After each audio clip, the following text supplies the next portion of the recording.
नमस्कार दोस्तों, स्वागत है आपका आपके इस यूट्यूब चैनल शिक्षित आजमगढ़ पे। मैं अजय। जैसा कि हम लोग ग्रुप डिस्कशन की पहल शुरू किए हैं और अपना लक्ष्य यही है ग्रुप डिस्कशन का कि जैसे अभी पिछला वीडियो बना है रक्त का, तो मेरा उद्देश्य ये है कि जो यहाँ बच्चे रक्त पढ़े हैं तो रक्त के क्वेश्चन जो बनते हैं या जो बनेंगे वो उनको याद रहे। और याद रहने का मतलब क्या है कि आप अगर डर की वजह से अगर कोई चीज याद कर रहे हैं, जैसे मैं ही अगर डर की वजह से रक्त याद करूंगा तो वो कुछ दिन तक रहता है, दिमाग में रहता है, भूलता नहीं है जल्दी। और ऐसा कोई धारणा नहीं अपना है कि रट के आप बोलेंगे, ठीक है, रट के आप बोलेंगे, इसकी धारणा नहीं है। जैसा कि हम लोग आज अनुसूची के बारे में बात करेंगे, ठीक है। और अनुसूची का मतलब ये है कि आप लोग ये नहीं, मैं आपसे उम्मीद रखता हूं कि सारी अनुसूचियां आपको कंठस्थता याद रहे। बस ये चाहिए कि आज के बाद अनुसूची के जितने भी क्वेश्चन बनेंगे पेपर में बने और कोई भी पूछे तो आप लोग उसको बोलिए। और यहाँ आपको बैठाया जा रहा है बोलने के लिए, ठीक है। ये नहीं बैठाया जा रहा है कि आपको याद नहीं है तो सर कलम कर दिया जाएगा, नहीं, ठीक है। तो नॉर्मल एकदम चिल्ड रह के आपको बात करना है, कोई इसमें दिक्कत और समस्या परेशानी वाली बात नहीं है। गलत बोलेंगे कोई दिक्कत नहीं, मुझे पता है कि याद सबको है, याद सबको है अनुसूची के बारे में, लेकिन डर डर है जो आप बोल नहीं पाओगे, ठीक है। लेकिन आप बोलो, कोई दिक्कत नहीं, बोलो, खुल के बोलो।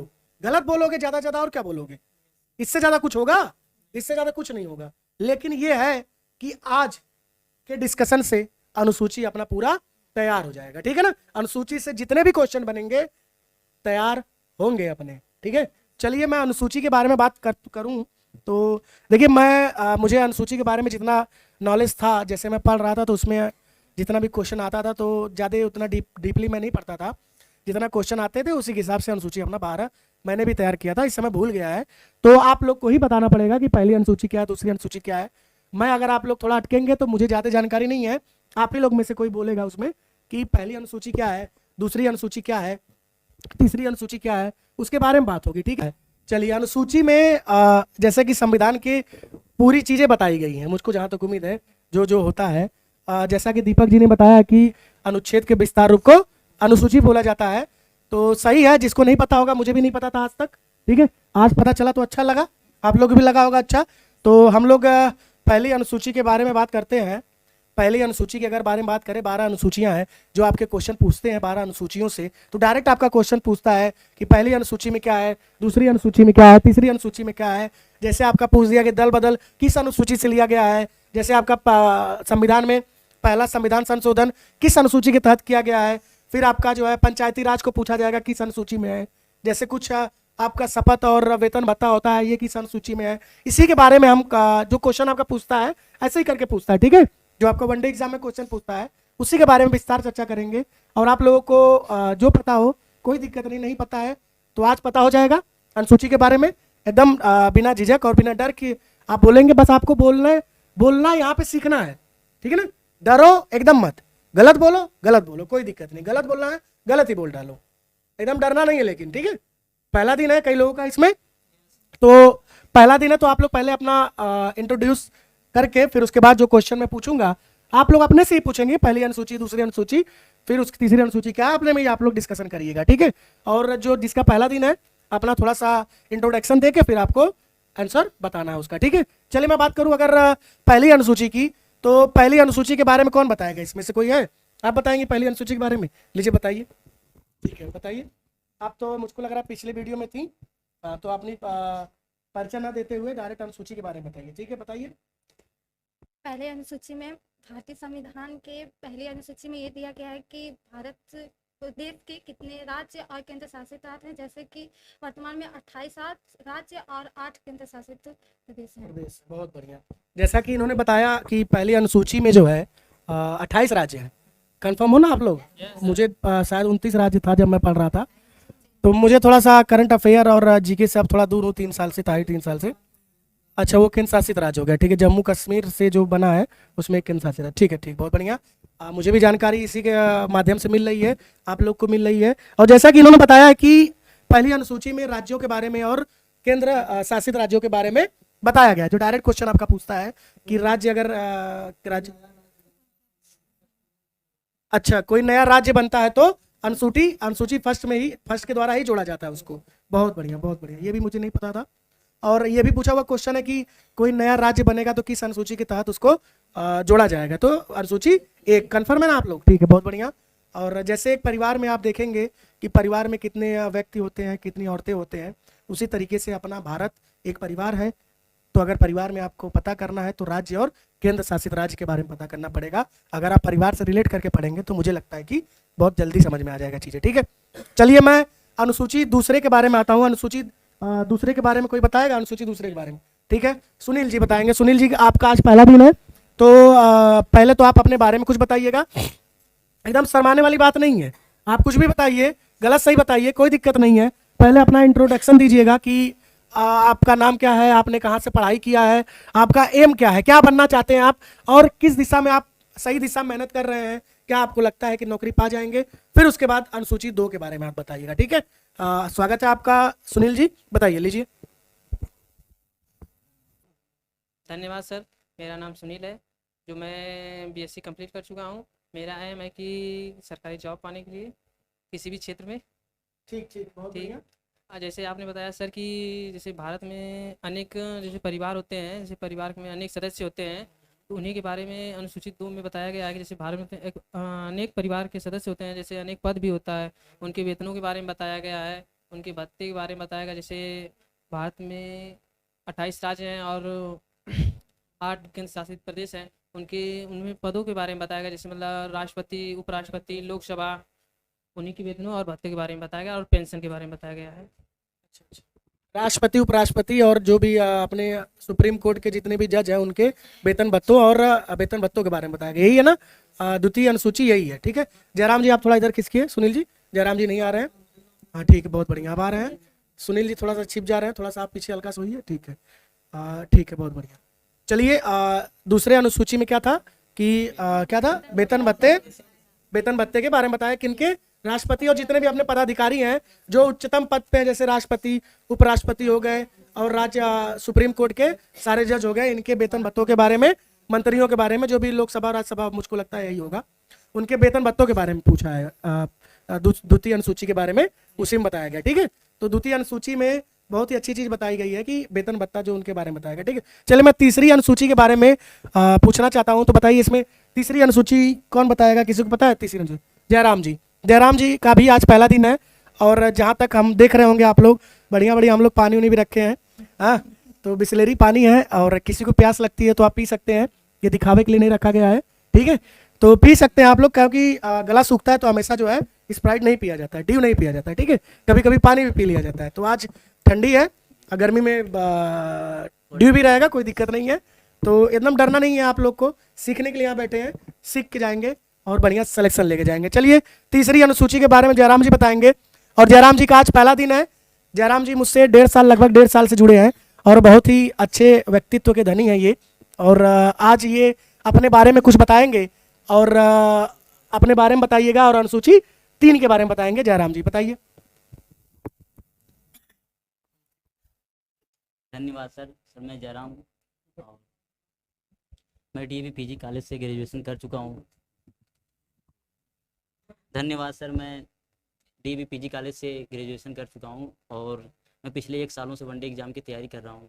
और रही बात, जैसे कि आपने पूछा तीसरी अनुसूची के बारे में, तो भारत के संविधान के अंतर्गत जो तीसरी अनुसूची है, भारत के जितने भी प्रशासनिक अधिकारी, उच्च न्यायालय और उच्चतम न्यायालय के न्यायाधीश, मंत्री और जितने भी प्रशासनिक अधिकारी हैं, उनको उनकी शपथ के बारे में विवरण विस्तार किया गया है। अच्छा, मतलब जो भी आपके ये जो दूसरा अनुच्छेद जो अनुसूची जो बताया गया है, जैसा कि दूसरी अनुसूची में जैसे इन्होंने सुनील जी ने बताया कि जो मंत्री उनको शपथ दिलाया जाता है, वेतन भत्ते के बारे में बताया, उनको शपथ दिलाने का कार्यक्रम जो है तीसरी अनुसूची में। ठीक है, डायरेक्ट आपका क्वेश्चन पूछता है कि तीसरी अनुसूची किस लिए संबंधित है, तो शपथ दिलाने के। ठीक है, तीसरी अनुसूची आप लोग को क्लियर हो। ठीक है, और हाँ, तीसरी अनुसूची में यह भी बताया गया है कि राष्ट्रपति को शपथ कौन दिलाता है? राज्यपाल को। ये नहीं दिलाता? ये नहीं दिलाया, राज्यपाल, राष्ट्रपति। चलिए आप भी आ जाइए, दीपक जी को बैठा लीजिए, वो डिटेल में जानते हैं। आएंगे? चलिए आइए दीपक जी, आप बैठ जाइए बगल में जयराम जी के। आप डिटेल में थोड़ा जानते हैं इसके बारे में, तो डिटेल में थोड़ा बताएंगे क्योंकि डिटेल भी जानना जरूरी है। और दीपक जी का भी स्वागत है, ठीक है।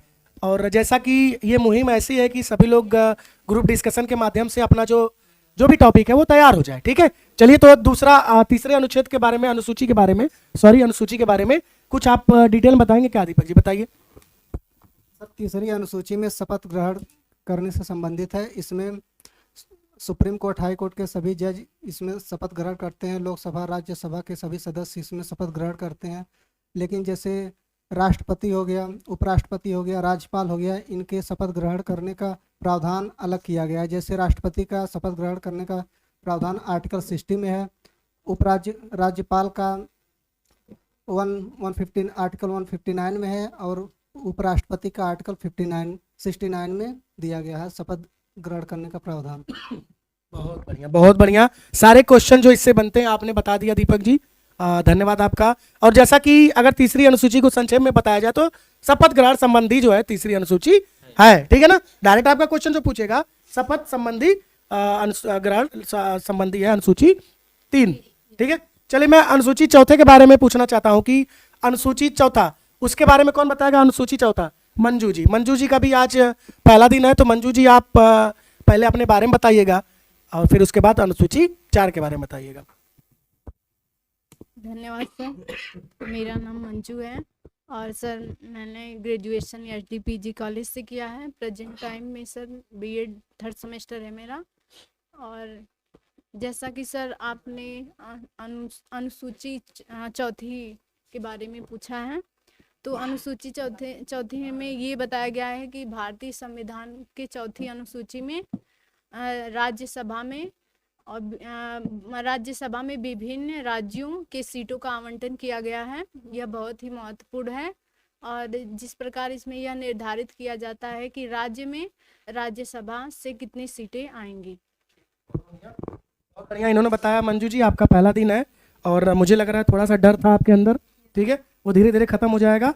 और जैसा कि इन्होंने बताया कि राज्यसभा में विभिन्न राज्यों से सीटों का बंटवारा चौथी अनुसूची में बताया गया, ठीक है। तो डायरेक्ट आपका राज्यसभा में किस राज्य में कितनी सीटें हैं उसी के बारे में चौथी अनुसूची में बताया गया, ठीक है। तो चौथी अनुसूची डायरेक्ट आपका क्वेश्चन पूछेगा कि विभिन्न राज्यों में राज्यसभा की सीटों का बंटवारा किस अनुसूची के तहत है, तो आप क्या बोलोगे? अनुसूची 4, ठीक है। चलिए, मैं अनुसूची 5वें पे आता हूं। तो मुझको लग रहा है कि 1 से 4 आप सभी लोगों का क्लियर हो गया होगा। और 5वीं अनुसूची के बारे में पता करना चाह रहा हूं मैं कि 5वीं अनुसूची में क्या है। तो बताइए, 5वीं अनुसूची कौन बताएगा इसमें? आप बताएंगे? आस्था जी। आस्था जी का भी आज पहला दिन है, तो आस्था जी पहले आप बताइएगा अपने बारे में कुछ, फिर उसके बाद जो है 5वीं अनुसूची के बारे में बताइएगा, ठीक है। आस्था जी, स्वागत है आपका, लीजिए। धन्यवाद सर, मेरा नाम आस्था है और मैं डीएवी पीजी कॉलेज से ग्रेजुएशन कंप्लीट की हूँ। अभी प्रेजेंट टाइम में बीएड 1st सेमेस्टर की स्टूडेंट हूँ।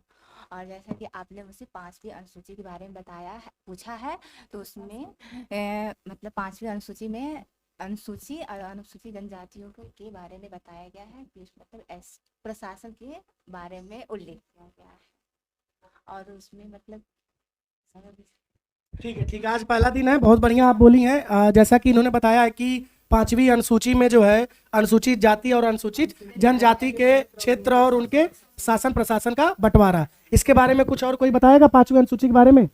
थोड़ा सा जैसे इन्होंने बताया है, तो यही है, डायरेक्ट पूछता है क्वेश्चन कि 5वीं अनुसूची में जो अनुसूचित जनजाति और अनुसूचित जनजाति के क्षेत्र और शासन प्रशासन का बंटवारा, यही ना, यही जो है उनके पास व्यवस्था की गई है, ठीक, प्रशासन की व्यवस्था की गई है, उसी के बारे में 5वीं अनुसूची में बताया गया, ठीक है, यही ना। ठीक है, बहुत बढ़िया। आप लोग देखिए, उद्देश्य अपना क्या है उसको मत भूलिएगा कि आज अनुसूची क्लियर करना है, ठीक है, आज अनुसूची अपना क्लियर करना है, उससे जो भी क्वेश्चन आए वो आपका गलत ना हो, ठीक है। चलिए, मैं अगले अनुसूची के बारे में पूछना चाह रहा हूँ। छठा 5 हो गया। छठी अनुसूची के बारे में कौन बताएगा? छठी अनुसूची प्रतीक्षा जी बताइए, छठी अनुसूची के बारे में आप। छठी अनुसूची में यह प्रावधान दिया गया है कि जो असम, मेघालय, त्रिपुरा और मिजोरम के जनजातीय क्षेत्र हैं उनके प्रशासन के विषय में वर्णन किया गया है। ATMM, जैसा कि आपने बताया, 6वीं अनुसूची में क्या है? ATMM, असम, त्रिपुरा, मेघालय और मिजोरम के राज्यों की जनजातियों की प्रशासन के 12 में जो प्रावधान किया गया है वो किस अनुसूची में है? आर्टिकल अरे अनुसूची 6। ठीक है, तो मैं थोड़ा देखिए मुझसे गलती हो जाएगी तो कोई दिक्कत नहीं है, आपसे गलती नहीं होनी चाहिए। ठीक है, बताइए। अनुसूचित क्षेत्र को, जैसा कि दीपक जी पूछ रहे हैं, अनुसूचित क्षेत्र को कौन निर्धारित करता है, तो बताइए, आप ही बता दीजिए। आप बताएंगी? बताइए। राज्यपाल के सिफारिश पे राष्ट्रपति करता है। बहुत बढ़िया, मतलब ये भी मैं पहली बार सुना हूँ, राज्यपाल की सिफारिश पे राष्ट्रपति उसको करता है। ठीक है, उस राज्य का राज्यपाल राष्ट्रपति को बताता है भैया पहले। देखो डायरेक्ट क्या होता है ना कि राज्य जो अपना है वो आप समझ लो कि राज्य है, फिर उनको मिला के देश बनता है, तो राज्य से जो चीजें बताई जाएगी वो राष्ट्रपति को बनाई जाएगी, क्योंकि वो सुप्रीम है अपने। ठीक है, उनके यहाँ समस्या लेके जाई गई। मुखिया कौन? अपने परिवार का पिता होता है, माता होता है। ठीक है, लेकिन अपने देश का मुखिया कौन है? राष्ट्रपति है। ठीक है, राष्ट्रपति मुखिया है, और सब मुखिया अगर बोला जाए जो उनके अंडर में, तो उनको राज्यपाल बोला जाता है। कोई भी चीजें अगर बताना होगा राष्ट्रपति को तो राज्य की समस्या राज्यपाल बताता है। ठीक है, और राज्यपाल बताता है किसको बताएगा? राष्ट्रपति को बताएगा, फिर राष्ट्रपति उसको समस्या का समाधान करेंगे। ठीक है, चलिए 6वीं अनुसूची में यही था। और मैं 7वीं अनुसूची के बारे में अगर पूछूं कि 7वीं अनुसूची क्या है, तो 7वीं अनुसूची के बारे में कौन बताएगा? रूपा जी। रूपा जी का भी आज पहला दिन है। कई छात्र हमसे नए नए जुड़ रहे हैं धीरे धीरे, और सबका जो है अंदर की फीलिंग और अंदर का डर देखिएगा कुछ वीडियोस के बाद वो दूर हो जाएंगे। ठीक है, जैसा कि आप मुझे ही देख रहे होंगे, मेरा भी स्टेशन थोड़ा सा दूर हुआ है और बोलने की क्वालिटी मेरी, जैसा कि आप मुझे ही देख सकते हैं कि मेरी बोलने की क्वालिटी क्या है, इसीलिए मैं ग्रुप डिस्कशन में बैठा हूं कि मेरी भी बोलने की क्वालिटी थोड़ी बढ़ जाए। ठीक है, क्योंकि मैं जब पढ़ाता हूं तो भोजपुरी के शब्दों का प्रयोग ज़्यादा करता हूं, और करना भी चाहिए, क्योंकि हमारा वो क्षेत्रीय लैंग्वेज है। ठीक है, अपना क्षेत्रीय लैंग्वेज को कभी भूलना नहीं चाहिए, तो भोजपुरी का प्रयोग आप कर सकते हैं। और मेरे अंदर भी बोलने का थोड़ा बहुत सुधार हो रहा है, तो ये मेरे अंदर जब हो सकता है तो सभी के अंदर होगा। ठीक है, और 7वीं अनुसूची के पे आते हैं हम। 7वीं अनुसूची के बारे में रूपा जी बताएंगी। तो रूपा जी का पहला दिन है, और रूपा जी आप अपने बारे में कुछ बताइएगा और फिर 7वीं अनुसूची को डिस्क्राइब करिएगा। ठीक है, रूपा जी। धन्यवाद सर। मेरा नाम रूपा है। मैं डीएवी पीजी कॉलेज से ग्रेजुएशन कंप्लीट कर चुकी हूँ इस बार। जैसा कि आपने पूछा 7वीं अनुसूची में क्या है, तो 7वीं अनुसूची में केंद्र और राज्य की शक्तियों का बंटवारा किया गया है। यह अनुसूची बहुत ही महत्वपूर्ण है। इसी अनुसूची में ही 3 सूचियों को बताया गया है, जैसे कि संघ सूची, राज्य सूची और समवर्ती सूची। संघ सूची पे जो कानून बनाने का काम केंद्र सरकार करती है, और राज्य सूची पे राज्य सरकार करती है। समवर्ती सूची पे दोनों कर सकते हैं, लेकिन अगर राज्य सरकार अगर विपरीत हो तो केंद्र सरकार का ही कानून माना जाएगा। और संघ सूची में पहले 97 विषय थे, अब 100 हो गए हैं। और राज्य सूची में 66 थे, अब 61 हो गए हैं। और समवर्ती सूची में 47 थे, अब 52 हो गए हैं। धन्यवाद सर। तो जैसा कि इन्होंने बताया कि 7वीं अनुसूची में क्या क्या है, राज्य संघ और समवर्ती सूची, राज्य सूची और संघ सूची। संघ सूची केंद्र से रिलेट है, और राज्य सूची राज्य से रिलेटेड है, और समवर्ती सूची मतलब दोनों लोग मिलके उसमें बनाएंगे। तो इसका मतलब क्या है, कुछ बताएंगे कि समवर्ती सूची में क्या है, राज्य सूची में क्या है, और केंद्र सूची में क्या है? बोलोगी? बोलो बोलो लो, बताओ। जैसा कि रूपा जी थोड़ा और डिस्क्राइब करेंगी क्या इसको, राज्य सूची में क्या है, संघ सूची में कौन कौन से विषय है, और समवर्ती सूची में बताइए, गलत सही कुछ बताइए। ठीक है, बताइए, लीजिए बताइए। पहले संघ सूची के बारे में बताइएगा। संघ सूची में आते हैं, जैसे आते हैं रेल, डाक, युद्ध, रक्षा। और राज्य सूची में पुलिस हुआ, जेल हुआ, स्थानीय शासन। और इसमें समवर्ती सूची में विवाह, तलाक, शिक्षा आदि आते हैं। Thank you sir. अच्छा, बिजली विभाग भी शायद समवर्ती सूची में आता है। जिस विभाग में हम हैं वो समवर्ती सूची में आता है, मतलब उसमें जो है राज्य और संघ दोनों उसमें नियम बनाएंगे। ठीक है, तो कानून बना सकते हैं। ठीक है, समवर्ती सूची, राज्य सूची और संघ सूची आपकी किस में आती है? 7वीं अनुसूची में। ठीक है, चलिए मैं 8वीं अनुसूची के बारे में बात करूं। कि 8वीं अनुसूची क्या है। बताइए 8वीं अनुसूची के बारे में कौन बताएगा। 8वीं अनुसूची सुनील जी बताएंगे, बताइए। धन्यवाद सर। जैसे 8वीं अनुसूची में बताया गया है कि सर 22 भाषाओं का उल्लेख किया गया है। मूल रूप से शुरू में सर मूल रूप से 8वीं अनुसूची में 14 भाषाएं थीं और सर इसी प्रकार जुड़ती गई, जिससे सर 1967 में एक सिंधी जो 21वां संविधान संशोधन में सिंधी भाषा जोड़ी गई। इसी प्रकार सर 1992 में 71वां संविधान संशोधन में सर 3 भाषाएं जोड़ी गई, जैसे सर कोंकणी, मणिपुरी और नेपाली। और इसी प्रकार सर 2003 में 92वां संविधान संशोधन में सर 92वां संविधान संशोधन 92वां संविधान संशोधन में सर 4 भाषाएं जोड़ी गई, जिसे सर मणिपुरी मैथिली है सर, संथाली है, डोगरी है और बोडो है। इसी प्रकार सर 22 भाषाओं का उल्लेख किया गया है 8वीं अनुसूची में। ठीक है, ये जो क्वेश्चन मैं पढ़ रहा था तो उसमें एग्जाम में पूछा हुआ था, आपका लेखपाल में पूछा हुआ था कि जो 92वां संविधान संशोधन है उसके तहत किन भाषाओं को जोड़ा गया। ठीक है, 2003 में हुआ था, वो नहीं पूछा था कौन कौन से भाषाओं को जोड़ा गया है। उसमें 4 ऑप्शन दिया हुआ था। ठीक है, उसमें जैसे ये चारों भाषाएं दिया है उसमें से एक भाषा अलग कर दिया। ठीक है, कि क्या क्या था, मैथिली, संथाली, डोंगरी और बोडो। तो उसमें शायद बोडो नहीं दिया हुआ था तो उसको हटा दिया था बोडो को, और 4 ऑप्शन में वही आपको छांटना था कि किसको नहीं जोड़ा गया। ठीक है, तो आपको याद रहना चाहिए कि 92वां संविधान संशोधन के द्वारा 2003 में ना 2003 में 4 भाषाएं और ऐड किया, और तत्काल में इस समय कितनी भाषाएं हैं, 22 भाषाएं हैं। ठीक है, तत्काल में इस समय कितनी भाषाएं हैं, 22 भाषाएं हैं। ठीक है, चलिए मैं 8वीं अनुसूची बहुत ही काम की अनुसूची है, उसमें भाषाओं का जिक्र था, और शुरुआत में जो कितनी भाषाएं थी, 14 भाषाएं थी, जो पूछा हुआ क्वेश्चन है। ठीक है, आपका ये पूछा है कि किस संविधान संशोधन के द्वारा 4 भाषा को जोड़ा गया है, और 8वीं अनुसूची में कितनी भाषाएं हैं, और भाषाओं का जिक्र किस अनुसूची में है। ये सारे क्वेश्चन घुमा फिरा के आपके पूछे जाएंगे। ठीक है, और 21वां संविधान संशोधन के द्वारा क्या जोड़ा गया, 71वां संविधान संशोधन के द्वारा क्या जोड़ा गया, ये आपको पता रहना चाहिए। ठीक है ना। चलिए 8वीं अनुसूची आपका मुझको लग रहा है क्लियर हो गया होगा। चलिए 9वीं अनुसूची के बारे में कोई बताएगा, 9वीं अनुसूची के बारे में सोनम जी बताएंगी। सोनम जी आपका दूसरा दिन है, और सोनम जी जो है थोड़ा शर्मीली प्रवृत्ति की हैं, तो कोई दिक्कत नहीं है, आप शर्माते हुए बताइए, जितना बता सकती हैं उतना बताइए, और एकदम निश्चिंत होकर, एकदम बेफिक्रे, जिसको बोलते हैं बेफिक्रे आप लोग मूवी देखिए। ठीक है, उसमें बेफिक्र होकर आप बताइए। उसमें आप देखो क्या होता है ना, सीखने के लिए बैठे हो तो सीखो, कोई दिक्कत नहीं, गलत सही कुछ भी बोलना बोलो, और धीरे धीरे समझ लीजिए। अगर सोनम जी यहाँ पे बोल ली तो कोई भी बोल लेगा, और सोनम जी को जानकारी सब चीज़ की है, इनको जानकारी हर चीज़ की है बहुत तेज, लेकिन ये शर्माती है। ठीक है, चलिए सोनम जी 9वीं अनुसूची के बारे में बताइए। आप 9वीं अनुसूची में क्या दिया गया है, बताइए।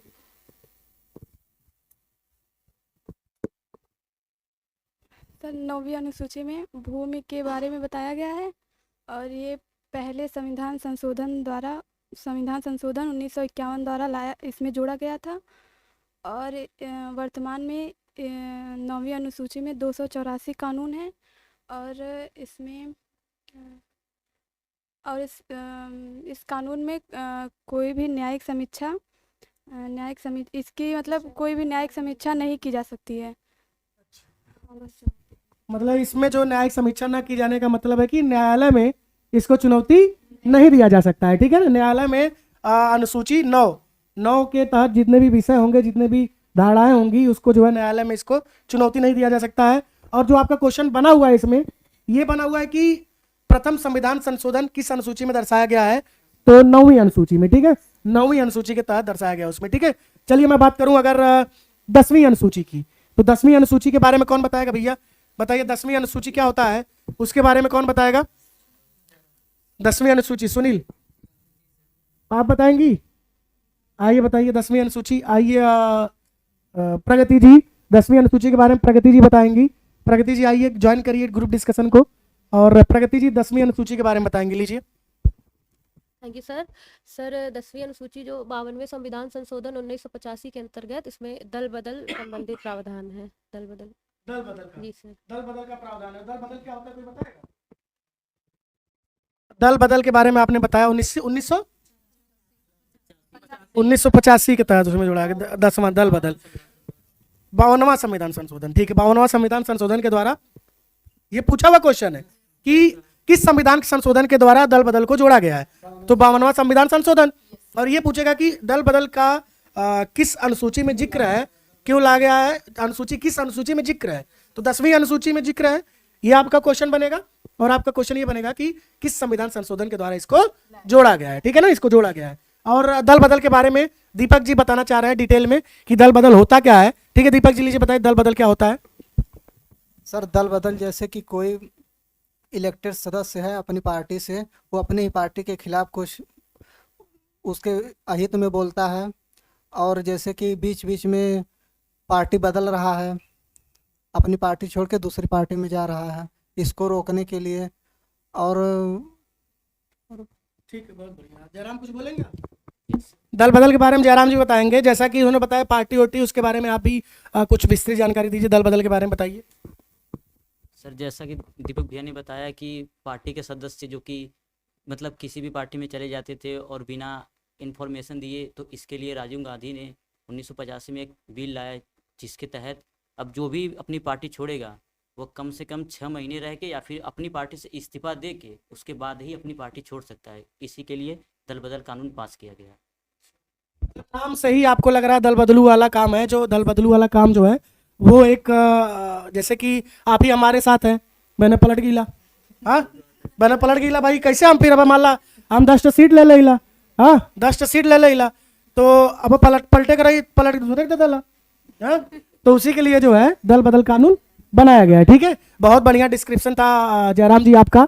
तो मैं आगे चर्चा करता हूँ कि कौन सा अनुच्छेद की बात, अनुसूची के बारे में बात हो रही है, 11वीं अनुसूची। 11वीं अनुसूची के बारे में जानकारी कौन देगा, 11वीं अनुसूची के बारे में कौन बताएगा? 11वीं अनुसूची आप ही बताएंगे? 11वीं अनुसूची के बारे में जयराम जी ही बताएंगे कि 11वीं अनुसूची में क्या है। और 11वीं अनुसूची आपका क्वेश्चन पूछता है, बहुत बढ़िया अनुसूची है, जो मैं भी पढ़ रहा था, पेपर दिया था, तो उसमें आपका पूछा था 11वीं अनुसूची के बारे में। थोड़ा मुझे स्किप हो रहा है, ये याद दिला देंगे तो याद आ जाएगा कि क्या क्वेश्चन उससे बनता है। बताइए। 11वीं अनुसूची में वो क्या बोलते हैं कि 73वां संविधान संशोधन 1992 के तहत पंचायती राज व्यवस्था को जोड़ा गया और इसमें पंचायती राज के कार्यों के लिए 29 विषय दिए गए हैं। अच्छा, पंचायती राज क्या होता है उसके बारे में कुछ बताएंगे? जैसे सर शहरों में नगर पालिकाएं होती हैं। नहीं, ग्राम सभा का तो नगर पालिका मुझको याद है कि 12वीं अनुसूची में होता है। सर मैं कह रहा हूँ शहरों में, सर मैं कहा हूँ। अच्छा, तुम शहर में रह रहे हो? बताइए। सर जिस हिसाब से हमारे यहाँ शहरों में नगर पालिकाएं होती, उसी हिसाब से गांव के स्वशासन और प्रशासन के लिए नगर पंचायत का प्रावधान किया गया है। अच्छा। हाँ। अच्छा, एक क्वेश्चन शायद इसमें जब मैं पढ़ रहा था तो इसमें शायद एक क्वेश्चन पूछा हुआ था, अभी मुझे याद नहीं आ रहा है कि 3 शायद स्तर होते हैं क्या ग्राम चुनाव के, त्रिस्तरीय ग्राम चुनाव होता है, तो वो भी पूछा था कि कौन से ग्राम के स्तरीय चुनाव नहीं है इसमें से, तो उसके बारे में कोई बताएगा कि त्रिस्तरीय चुनाव कौन कौन से हैं? जैसा कि सभी लोग ने बताया कि 11वीं अनुसूची में 73वां संविधान संशोधन के द्वारा ग्राम पंचायत को 1992 में जोड़ा है। तो जैसा कि मैं पढ़ रहा था उस समय एक क्वेश्चन बना हुआ था कि जो ग्राम पंचायत में त्रिस्तरीय होता है चुनाव, ठीक है, तो कौन कौन से स्तर है उसके बारे में आप बताएंगे। बताइए प्रगति जी, बताइए। सर इसमें एक ग्राम होता है, ग्राम स्तर पर, एक ब्लॉक स्तर पर और एक जिले स्तर पर होता है। तो जो उसमें चुनाव होता है ग्राम स्तर पे होता है, एक ब्लॉक स्तर पे, एक जिला स्तर पे, ठीक है, तो ये आपके चुनाव होते हैं। तो आपको क्वेश्चन आएगा, जब मैं पढ़ रहा था मेरे में पूछा तो आपको भी पता रहना चाहिए, तो जितने भी क्वेश्चन बनते हैं वो आपको पता रहना चाहिए, ठीक है। तो अगली अनुसूची के बारे में बात करते हैं हम, 12वीं अनुसूची। 12वीं अनुसूची के बारे में कौन बताएगा कि 12वीं अनुसूची क्या है? दीपक जी आप बताएंगे 12वीं अनुसूची के बारे में। दीपक जी बताएंगे, जो कि कैमरे में नजर नहीं आ रहे हैं। देखिए सामने कैमरे में आ गए दीपक जी और कैमरे में आ गए हैं। आप बताइए 12वीं अनुसूची के बारे में, दीपक जी बताएंगे। 12वीं अनुसूची में लोकल बॉडीज है, इसको 74वें संविधान संशोधन द्वारा 1992 में लाया गया था और 1 जून 1993 को लागू किया गया था। इसमें नगर पंचायत, ग्राम पंचायत और नगर निगम इसमें आते हैं। इसमें 18 विषय हैं। मतलब जैसे क्षेत्र पंचायत का चुनाव होता है वैसे ही नगर पंचायत का भी चुनाव होता है। नगर जिसमें आपका क्या क्या बोले हैं आप, तीन स्तरीय इसमें शायद चुनाव होता है। कौन कौन सा था? नगर पंचायत, नगर परिषद और नगर निगम। ठीक है, ऐसे जो इनके चुनाव होते हैं ये 12वीं अनुसूची में इसका जिक्र दिया गया। और किस संविधान संशोधन के द्वारा? 74वां। ये भी पूछा गया कि 74वां संविधान संशोधन के द्वारा क्या जोड़ा गया है, तो क्या जोड़ा गया है उसमें? 74वां संविधान संशोधन के द्वारा नगर निगम को जोड़ा गया। ये तो बताया नगर निगम के, नगर पंचायत के बारे में इसको, नगर पालिका, नगर पंचायत जो भी आप बोल लीजिए, वो 12वीं अनुसूची में उसका जिक्र दिया गया है। ठीक है, तो कोई इकट्ठा बताएगा 1 से लेकर 12 तक? 1 से लेकर 12 तक? हाँ, छोटा छोटा जो आपको पता हो, जैसे कोई भूल है तो उसमें आप लोग बता दीजिए। 1 से 12 मैं चाहता हूँ कि सबको याद हो जाए अभी तुरंत। ठीक है, 1 से 12 चलिए। जयराम जी आप बताइए, पहले अनुसूची में क्या है, फिर दूसरी अनुसूची में क्या है, तीसरी अनुसूची में क्या है? जैसा कि आप सभी लोग पढ़ लिए हैं तो अभी तो याद होगा नहीं, हाँ, लेकिन याद है, लेकिन डर लग रहा है बताने में। कोई बात नहीं, आप बताएंगे पहला, दूसरा, तीसरा, चौथा, पांचवा, ऐसे वैसे बताइए। गलत होगा तो सामने वाला बताएगा। ठीक है, जरा बताइए। सर, पहली अनुसूची में भारत के राज्यों और उनके केंद्र शासित प्रदेश का उल्लेख किया गया है। और दूसरी अनुसूची में जितने भी वो राज्यपाल और प्रशासनिक अधिकारी, सब कुछ उनके शपथ के बारे में, वेतन और भत्ते के बारे में है। और जो तीसरी है उन्हीं लोगों के शपथ के बारे में है। बहुत बढ़िया, आपको याद हो जाएगी। बताओ चौथी के बारे में कौन बताएगा? चौथी के बारे में बताइए। राज्यसभा की सीटों का आवंटन किया राज्यसभा की सीटों का आवंटन। और पांचवी अनुसूचित जाति एवं जनजाति क्षेत्रों के प्रशासन का वर्णन। ठीक है, बहुत बढ़िया। 5वीं अनुसूचित जाति और अनुसूचित जनजाति। ठीक है, 6वीं के बारे में कौन बताएगा? बताइए, आप ही बताएंगे, बताइए। असम, मेघालय, त्रिपुरा, मिजोरम के में जो जनजाति पाए जाते हैं उनके प्रशासन का वर्णन। ठीक ठीक। 7वीं के बारे में बताइए सुनील। इसमें सर संघ सूची और राज्य सूची और समर्थित सूची को जोड़ा। देखो याद है, डर है, कोई दिक्कत नहीं। 8वीं अनुसूची के बारे में? इसी में सर 22 भाषाओं का उल्लेख किया गया। 8वीं अनुसूची में 22 भाषाओं का जिक्र है। 9वीं अनुसूची में पहला संविधान संशोधन। 9वीं अनुसूची में भूमि सुधार। और अरे मुझे जो क्वेश्चन पूछा है ना वो मैं बता रहा हूँ कि पहला संविधान संशोधन और भूमि सुधार अधिनियम। ठीक है, 9वीं अनुसूची में। 10वीं में बदल है सर। 10 में दल बदल। 11वीं में नगर पंचायत। 11वीं में नगर पंचायत कौन सा? 73वां संविधान संशोधन। और 12वीं में नगर निगम कौन सा संविधान संशोधन? 74वां। अब 15वीं में, ठीक है 15वीं नहीं है, 1 से लेकर 12 तक सबको मुझे लग रहा है याद हो गया। ठीक है, चलिए आज के लिए इतना ही रखते हैं और फिर अगली टॉपिक में जल्दी आपसे मुलाकात होगी। रुकिए, जल्दी आपसे मुलाकात होगी अगली टॉपिक में।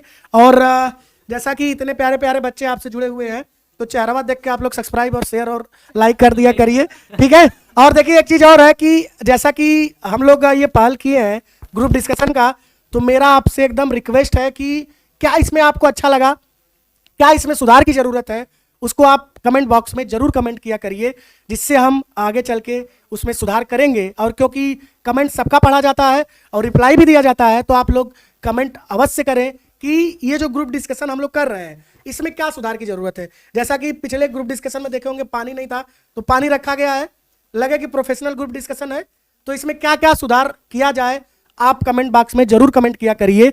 और इससे जो है हम लोगों को जैसे क्या है ना कि अभी उतना अनुभव नहीं है कि ग्रुप डिस्कशन करवाया कैसे जाता है। मैं बस इतना चाहता हूं कि इसके माध्यम से जो ये 12 अनुसूची पीछे लिखा हुआ है वो सभी लोगों को तैयार हो जाए और क्वेश्चन जब भी पेपर में आए वो 100% हो। ठीक है, क्योंकि आप लोग पढ़ते नहीं हो घर पे, इसीलिए जबरदस्ती यहाँ पे बांध के पढ़ाया जाता है।